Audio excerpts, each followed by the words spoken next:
name is Nzilani Muthio and welcome to my YouTube channel. Please like, subscribe and share, especially the sharing part. You might help someone who is in need of this.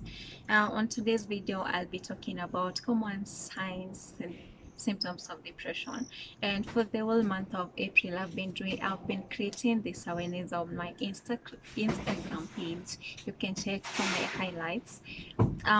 This was in honor of Avicii, who died in April by suicide. It's really sad. We are yet to recover from his death, but anyway, we move on.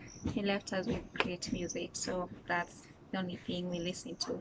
And so, depression is a common mental disorder that is affecting people across all ages, across all nations, across all races, like human beings. And it's actually kind of worse in Africa because it's perceived as a white person thing. So there's a lot of stigma, which really makes it hard for people to talk about it, for people to address the issue, for people to get help.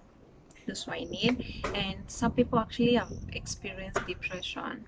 Some are yet to experience. I'm not saying like you're gonna experience it, but maybe it's normal, like it's okay if you experience this. And some people have never experienced it, which is okay, but you might need this in order to help someone who is going through it. So on the first symptom, I'll be talking about sadness. It's normal to be sad actually.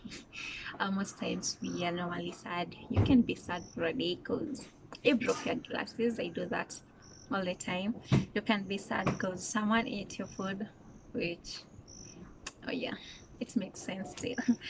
But with depression, there's that constant feeling of sadness, which can last for days, it can last sometimes for months, it can last for weeks.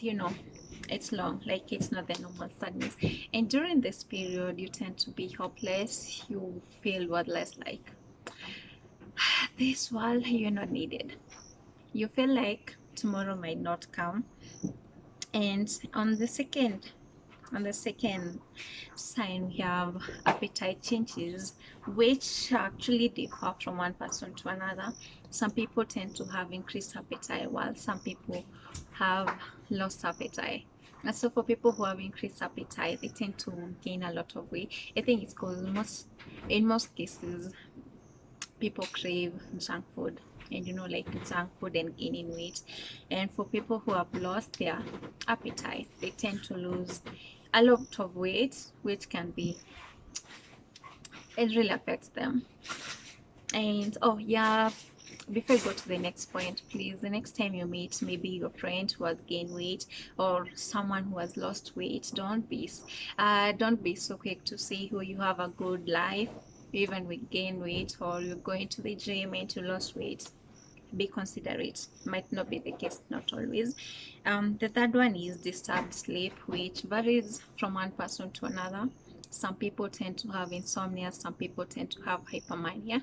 Actually, I've never experienced insomnia, but oh yeah, I actually experienced insomnia once because of some medication I was taking. And that feeling of not sleeping, like maybe you sleep for 10 minutes and you're awake the whole day, the whole night. It's a lot. Like, you are restless, you are tired, you want to sleep, but you can't close your eyes. And for people who have hypermania, you tend to sleep a lot. I'm one of those people. So you sleep a lot, maybe like to avoid people, for in my case, like to avoid people, to avoid thinking about all these issues. So it's a varies. The third one is anxiety. For some, anxiety is characterized by worrying a lot. Like, you tend to worry a lot, even like the tiny bit. You tend to worry about your hair, you tend to worry about, what if I don't do this, what's gonna happen? And when you're suffering from depression, anxiety is really, it's a struggle. Because let's say, for example, you with depression, you don't feel like going to the class, you feel tired, maybe you did not sleep the whole night, or maybe you were too sleepy to go to the class, or maybe you avoided people. And with anxiety, you tend to worry, what will happen if I don't attend this class? Will I get the GPA? Like, it's worrying, like you worry a lot with anxiety.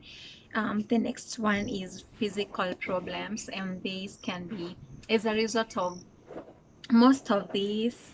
Okay, you know, like these symptoms, signs are intertwined, like they're interconnected to each other. So for physical problems, you might have like headaches, which could be as a result of sleeping a lot. As a result of not sleeping, you can have like tummy aches, which can be as a result of not eating or eating a lot. So it's quite a lot. And we have the other one is tiredness and lack of energy. You experience like this fatigue. You're always tired all the time. You have zero energy, no matter what you do, no matter how much sleep you take. You have, you can like, you're just tired anyway. And the other one is loss of interest in normal activities. With depression, you tend to lose interest in most things. You tend to lose interest in your hobbies, um, the things like the common things like showering, actually making your bed. You just want to live life, like you just want to be okay. Not that you just want, but you tend to live in a mess life. You can do anything. If you used to like hanging out with your friends, you don't feel like hanging out anymore. If you used to go to the museum, you don't feel the vibe anymore. Like you're just like lost interest. You know what I mean by losing interest. We've lost interest in someone.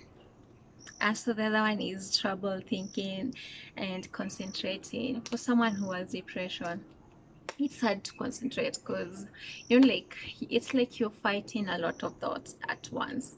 You have your own thoughts and someone is trying to instill other thoughts into you, so you can't concentrate on one thing in class, at work, in anything, and you have like trouble thinking because you have a lot of things going on in your head. You're thinking about a lot of stuff, so thinking about one thing at a time, it's a challenge. The other symptom is withdrawal. It's really worse actually. For withdrawal, some people tend to run away from the friends. You tend to hide. But the most common one, especially nowadays, people tend to delete their social media a lot. They tend to deactivate it. Like you're just trying to run away from the people. You just want to be alone. Think about your life. Think about everything.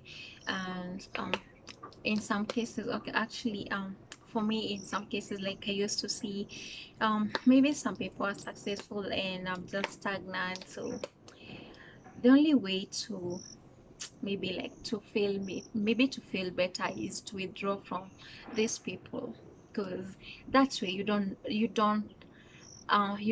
know what is happening in their life, so it makes you feel a bit better. And some people are just like, you don't want to talk about it, so you just hide. And the other one, which is the last one, it's suicidal thoughts, and this is actually the worst of all the signs.